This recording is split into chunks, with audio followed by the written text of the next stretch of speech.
చెప్తా ఉన్నా. మీరే హత్యా రాజకీయాలను ప్రోత్సహిస్తున్నారు. పోలీస్ పవర్ను ఉపయోగించి అసలు ఎవరిని ఎదగకుండా తొక్కేస్తున్నారు. ప్రతిపక్షానికి అసలు కనీసం గొంతు లేకుండా చేసిరు అన్న ఒక ఆరోపణ ఉంది కదా. అంటే వీళ్ళు చేసే దుష్ప్రచారం తప్పితే ప్రతిపక్షం లేకుండా చేయటం అంటే ఈ 13 సంవత్సరాలు ఈ బ్రహ్మారెడ్డి అనే వ్యక్తి ఇన్ఛార్జిగా రాకముందు 13 సంవత్సరాలు ఇక్కడ ప్రతిపక్షానికి సంబంధించి నా మీద పోటీ చేసిన నాయకులు ఉన్నారు. ఇక్కడ వాళ్ళు ఎలక్షన్స్ పనిచేయలేదా, లేకపోతే వాళ్ళ అధికారంలో ఉన్నప్పుడు వాళ్ళ పరిపాలన సాగించలేదా, లేకపోతే ఎవరినన్నా ఇక్కడ మేము తొక్కేసే కార్యక్రమం ఉంటే వీళ్ళని ఎలక్షన్లో నుంచో కార్యక్రమం మేము అడ్డుపడే కార్యక్రమం మేము చేసేవాళ్ళం కదా. ఆ పరిస్థితి 13 సంవత్సరాలు ఎక్కడ గొడవలు లేనప్పుడు ఈ 2 సంవత్సరాల్లో ఎందుకు వస్తుందో ప్రజలు ఆలోచన చేయాలని కూడా కోరుతా ఉన్నాను.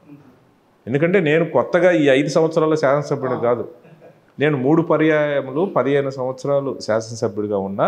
నేను 4 సంవత్సరాలు 4 సార్లు పోటీ చేసిన, 3 బై ఎలక్షన్తో కలిపి 4 సార్లు పోటీ చేయడం జరిగింది. కానీ 15 సంవత్సరాలు శాసనసభ్యుడిగా ఉంటే 13 సంవత్సరాలు అసలు ఎక్కడా కూడా గొడవలు లేవు. ఎక్కడ ఫ్యాక్షన్ మాటలు కానీ ఎక్కడ ప్రతిపక్షం వాళ్ళు ఎవరైనా సరే వాళ్ళ పని వాళ్ళు చేసుకున్న పరిస్థితి. కానీ ఈ అధికారంలోకి వచ్చి 5 ఏళ్ళు అవుతా ఉంటే 3 ఏళ్ళు మామూలుగా ఈ 2 సంవత్సరాలు ఎందుకు గొడవలు జరుగుతున్నాయి అది ఆలోచన చేయమని కోరుతా ఉన్నారు. అంటే ఈ గొడవలు జరగకుండా, ఫ్యాక్షన్ లేకుండా నిజంగా ఈ 15 సంవత్సరాలలో మీరు పెట్టిన స్పెషల్ ఎఫెక్ట్ ఏముందని అంటే కేవలం మీ మాట మీద గౌరవంతో గొడవలను ఆగిపోయినాను అంటే దరిదాపుగా అందరూ నాతో బాగుంటారు. ప్రతిపక్షం వాళ్ళు కూడా నాతో బాగానే ఉంటారు. ఏదైనా అవసరం ఉండుంటే చిన్న చిన్న పనులు నా దగ్గరికి వస్తారు, నేను పనులు చేసి పెడతాను. ఎక్కడ ఫంక్షన్ల దగ్గర నా దగ్గర ఎక్కడ కనపడితే పలకరిస్తాను, బాగానే ఉంటాను. కానీ అంతకుముందు కూడా కంటెస్ట్ చేశారు కదా, కంటెస్ట్ చేశారు, ఎలక్షన్స్ జరిగినాయి. లాస్ట్ 2 ఇయర్స్లో కూడా 3 మర్డర్స్ అయినాయి కదా మీ సైడ్ నుంచి అనుకోండి. మీ ప్రమేయం ఉందా లేదా నేను క్లెయిమ్ చేయడం లే. మీ ప్రతిపక్షాలు ఆరోపిస్తుంది ఏంటంటే తెర వెనుక మీరే ఉన్నారు జరిగినాయి అని. అంటే లాస్ట్ 2 ఇయర్స్లో 2 మర్డర్లు అయినాయి.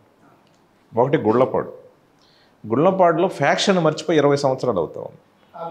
ఎస్ సార్, 20 ఇయర్స్ ముందు జరిగినాయి. 2004 ముందు జరిగినాయి. ఆ ఊళ్ళో ఫ్యాక్షన్ జరిగింది. ఫ్యాక్షన్లో దరిదాపుగా నాకు తెలిసి ఒక 22 మంది చనిపోయారు. 2 పక్షాలు కలిపి ఆ ఒక్క విలేజ్లోనే, సింగిల్ విలేజ్లోనే 2 వర్గాలు కలిపి. అలాంటిది 2004 తర్వాత ఎక్కడ ఒక్క ఫ్యాక్షన్ మర్డర్ కూడా లేదు, ఒక్క చిన్న గొడవ కూడా లేదు ఆ విలేజ్. అలా మెయింటైన్ చేసుకుంటూ వచ్చినాం. కానీ ఆల్ ఆఫ్ సడన్గా ఇతను వచ్చిన తర్వాత ఒక గ్రూపుని రెచ్చగొట్టి మళ్ళీ ఫ్యాక్షన్ వైపు మళ్ళించి ఆ 2 వర్గాల్లో ఒకసారి ఫ్యాక్షన్ ఎలర్ట్ అయ్యేసరికి ఆడ మర్డర్ జరిగిన పరిస్థితి. అంతే తప్పితే 20 సంవత్సరాలు లేని ఫ్యాక్షన్ అలా ఆఫ్ సడన్గా ఎందుకు వస్తుంది? ఎన్ని పంచాయతీ ఎలక్షన్స్ జరిగినాయి, ఎన్ని జనరల్ ఎలక్షన్స్ జరిగినాయి, ఎందుకు అన్ని ఎలక్షన్ జరిగినప్పుడు అప్పుడు మేమే కదా పోటీ చేసింది.